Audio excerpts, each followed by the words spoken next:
그냥 빨리 공부 포기하고 예체능으로 나가야 될까요? 예체능에도 재능이 없으면 어떡하죠? 이 영상에서는 자녀들이 앞으로의 인생을 살아가는데 정말 필요한 지능이 뭔지에 대해서 알아보고 부모님이 도와줄 수 있는 부분에 대해서 얘기해 보려고 합니다.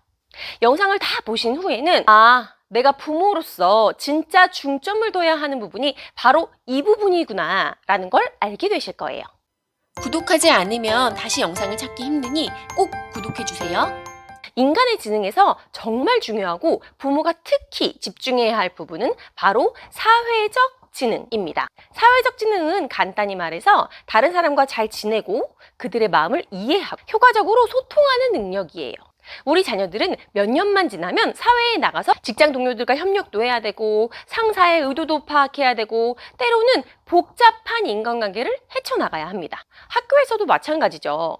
친구들과 어울리고 선생님의 기대를 이해하고 갈등을 해결해야 됩니다. 그렇기 때문에 수학을 잘하는 것보다 또 체육을 잘하는 것보다 더 중요한 게 바로 사람을 이해하는 능력이에요. 과학자들은 이걸 마음 이론이라고 불러요. 마음 이론은 다른 사람의 생각과 감정을 이해하고 예측하는 능력인데요. 예를 들어 친구가 울고 있을 때 저 친구가 지금 슬프구나 라고 이해하는 거죠. 더 나아가서 재귀적 마음이론이라는 게 있는데요. 내가 생각하는 걸 상대방이 어떻게 생각할지를 생각하는 거예요. 우리 어른들은 이런 거 너무 당연한 거 아니야? 라고 생각하지만 이건 다른 동물에게서는 흔히 보이지 않는 굉장히 고도의 지능입니다. 반에서 인기 많은 친구가 있다고 해봅시다.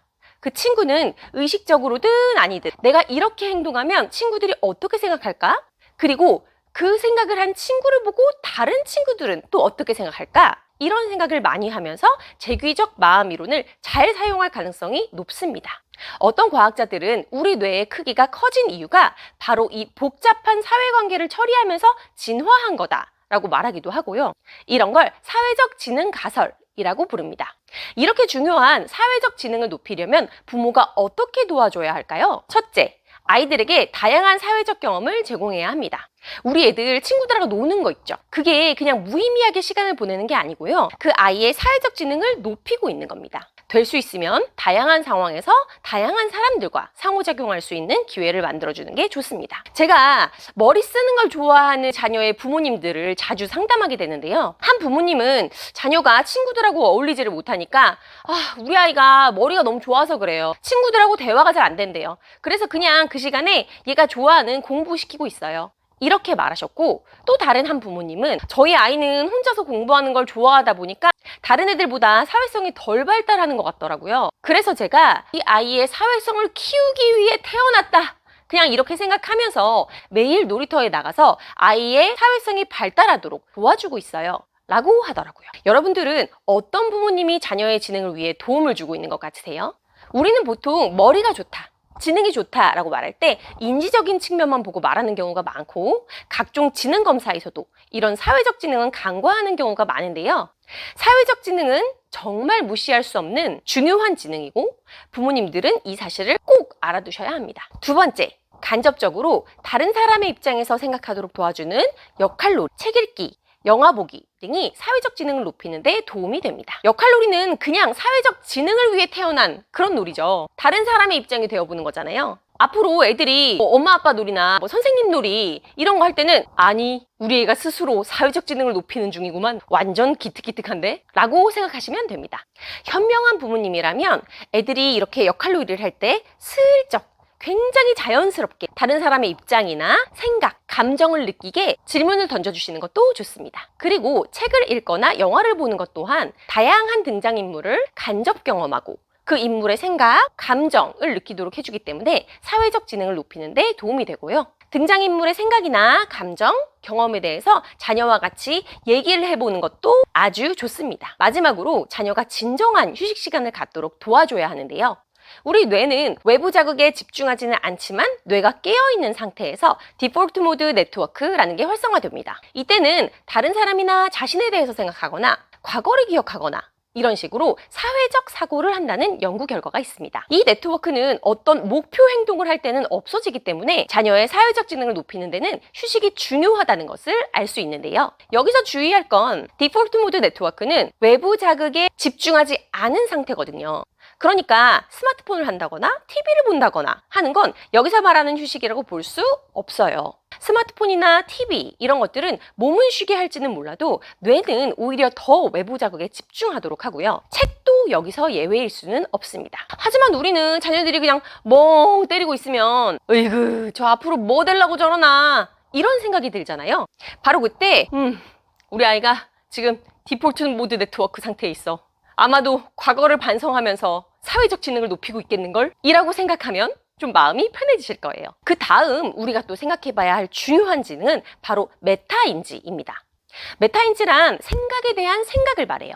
한마디로 말해 자신이 어떻게 생각하는지를 의식하고 조절하는 그런 능력이죠. 생각해보니까 나는 애가 말을 안 들을 때마다 우리 남편을 닮았다고 생각하고 있네?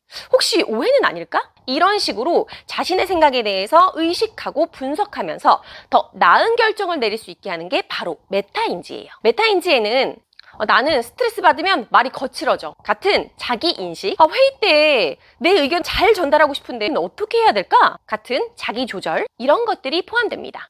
구체적으로 나눠서 설명해 드리니까 뭐가 메타인지인지 잘 아시겠죠?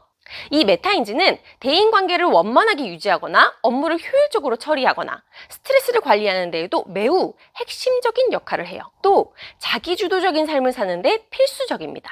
우리는 사회에 나가서도 계속해서 배우고 성장해야 하잖아요. 새로운 기술을 익히거나 변화하는 환경에 적응하거나 자신의 커리어를 개발하는 이런 것들에서도 자기주도적인 태도가 필요해요. 그리고 이 모든 것의 기반에는 메타인지가 있습니다. 예를 들어 내가 이 업무를 잘 수행하려면 어떤 기술이 더 필요할까? 또는 이 프로젝트에서 내 강점과 약점은 뭘까? 어떻게 하면 효율적으로 일을 할 수 있을까? 이런 질문들을 스스로에게 던지고 답을 찾아가는 과정. 그게 바로 메타인지를 활용한 자기주도적인 성장이에요.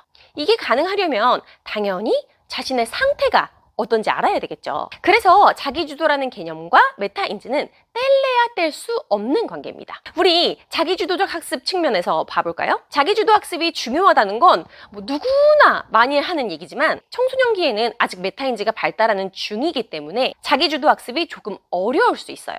이게 평생교육에서 발전된 개념이라서 성인한테 조금 더 적합하거든요. 하지만 메타인지를 갖춘 아이들은 그렇지 않은 아이들보다 더 효과적으로 공부할 수 있기 때문에 메타인지를 기르는 건 학습 측면에서도 큰 도움이 됩니다. 이제 메타인지를 높이는 방법을 학습 측면에 중점을 둬서 알려드릴게요. 첫째, 자신의 학습 과정을 정기적으로 되돌아보는 습관을 들이는 게 좋습니다. 오늘 수학 공부할 때는 어떤 점이 어려웠어? 다음에는 어떻게 하면 더 잘할 수 있을 것 같아? 이렇게 물어보면서 자신의 학습을 돌아보도록 해주세요. 메타인지는 일반적으로 아동기부터 발달하기 시작하기 때문에 어렸을 때부터 자기 자신을 돌아보게 하는 습관은 자녀의 메타인지를 높이는 데 큰 도움이 됩니다.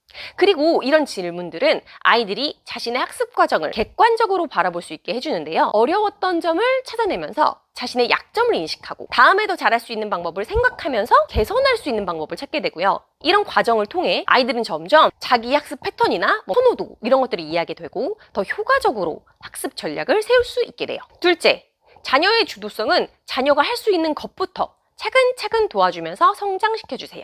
제가 아까 자기주도 학습은 어릴 때는 조금 어려울 수 있다고 말씀드렸죠. 그러니까 자녀가 아직 어리다면 처음에는 학습 자료부터 스스로 정해보게 하는 게 좋은데요.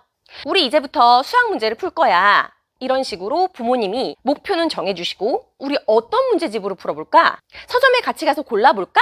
이렇게 학습 자료부터 스스로 정해보다가 좀 더 지나서는 학습 방법을 정할 수 있게 해주고 어느 정도 자기 상태를 잘 인지하는 것 같다. 그러면 학습 목표까지 스스로 정하도록 도와주시면 좋습니다. 이렇게 점차 부모의 역할을 줄여나가고 자녀의 역할을 넓혀나가면 자녀들이 학습의 주도성을 갖게 될 거예요. 그리고 왜 그런 자료나 그런 방법을 정했는지 얘기해보는 것도 스스로의 생각을 돌아보는 기회가 되니까요. 이 부분에 대해서 대화를 많이 나눠보시면 좋습니다. 오늘 내용을 집중해서 들으신 분들은 자녀의 학업적인 성공만을 위해서가 아니라 자녀들이 더 행복하고 의미 있는 삶을 살 수 있도록 이 방법들을 실천해봐야겠다라는 생각이 드셨을 거예요. 이렇게 하면 자녀뿐만 아니라 부모도 사회적 지능과 메타인지를 성장시킬 수 있습니다. 우리도 자녀들과 함께 성장하면 좋잖아요. 전 첫째가 6학년이라 이제 저보다 아는 게 점점 많아질 나이가 되어가고 있거든요. 그래서 자주 첫째에게 이제 네가 나보다 아는 게 더 많아질 거야. 그렇게 됐을 때도 엄마한테 어느 정도 배울 점이 있어야 되잖아? 그래서 엄마가 열심히 노력하고 있어. 이렇게 말하거든요. 이 영상을 보신 모든 분들은 제가 말씀드린 이 5가지 방법 모두 잘 실천하셔서 지능이 좋아지실 거라고 믿고요. 이 내용이 도움이 되셨다면 댓글로 여러분의 생각과 경험을 나눠주세요. 좋아요랑 댓글을 많이 적어주시면 제가 또 힘이 나가지고 좋은 컨텐츠 많이 만들 수 있지 않겠습니까? 영상 봐주셔서 감사드리고요. 다음 영상에서 뵙겠습니다.